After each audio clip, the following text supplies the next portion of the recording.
Well, now to the latest on the coronavirus. The Delta variant is taking over in Louisiana. Doctors are saying those who are not vaccinated are the most at risk. NBC Local 33's Shannon Hecht joins us with the details.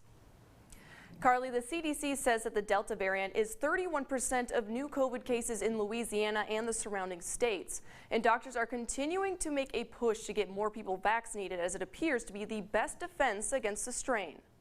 Delta variant cases continue to double every few weeks and is expected to be the dominant strain in the state by next month, according to the state health officer. The greatest risk lies with those who are not vaccinated. We do know it's more transmittable.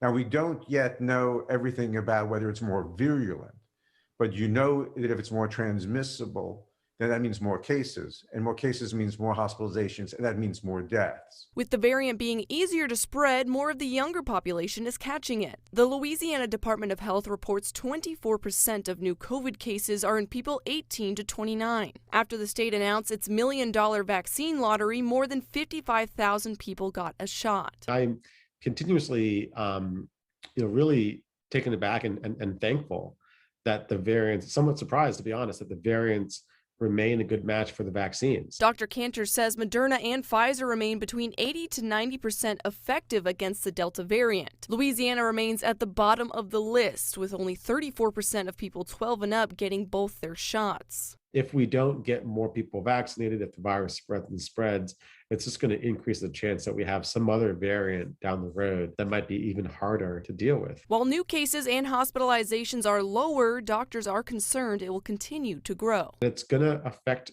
communities in Louisiana that have not yet had enough of their members vaccinated. We're going to see pockets in unvaccinated parts of the state where hospitalizations go up, and at this point, it's avoidable. More than 500,000 people have registered for the Shot at $1 Million incentive, and the doctors I spoke to say that they aren't sure what it will take to get more people vaccinated, but it's important to help control the spread of the Delta variant. Carly? Shannon.